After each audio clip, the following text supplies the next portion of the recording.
3 dosa langsung dilakukan oleh orang yang merebut waris. Dia adalah ahli neraka yang berjalan di atas bumi, sebab masuk neraka diambil semuanya. Yang pertama adalah dia telah mengambil haknya orang lain, dan itu dosa besar, neraka tempatnya. Yang kedua adalah dia telah menyakiti orang tua karena apa? Telah mengambil hak saudaranya, yang saudaranya adalah tidak lain anak orang tuanya. Kalau orang tuanya hidup, melihat akan marah dengan dia. Yang ketiga adalah memutus tali persaudaraan. 3 dosa dilakukan oleh perebut waris. Maka ini kami sampaikan, ini kami sebut sebagai sebab terputusnya tali persaudaraan adalah karena peninggalan orang tua. Maka dari itu, siapapun dari kita yang mendengar suara ini, jadikanlah warisan yang itu adalah keringat ibunda, ayahanda. Jadikan itu modal yang teristimewa bagi kita untuk berkembang, untuk menjadi orang baik. Dimakan anak-anak kita akan menjadi baik. Karena apa? Rizki halal dari orang tua.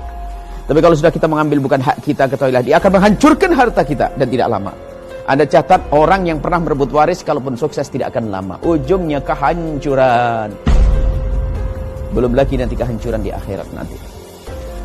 Ayo kita sadar semua. Mungkin ada yang mendengar suara ini sedikit mempermasalahkan tentang urusan waris. Segera bertobat dan bertobat kembali kepada Allah.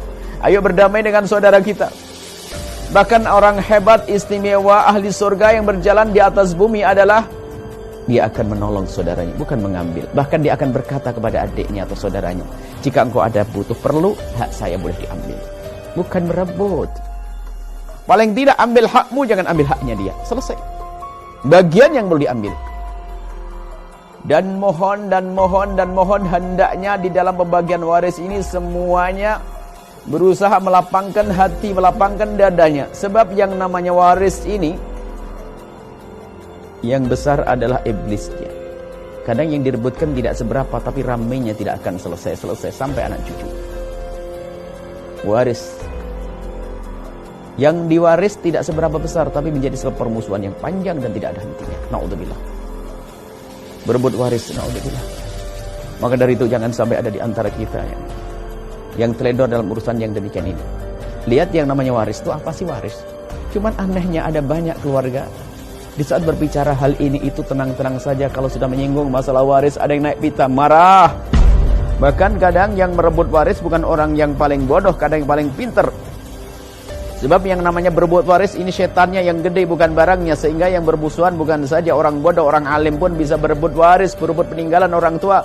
Sehingga dengan adiknya putus persaudaraan, tidak syukur sapa. Dan berlapanglah hati dalam urusan waris. Hati-hati. Ingat, yang pernah berebut waris kalau tidak segera tobat, lihat kehancuran di depan matanya. Akan mudah terlihat kehancuran. Hati-hati. Urusanmu bukan urusan dengan adikmu, urusanmu dengan kakakmu, urusanmu dengan Allah.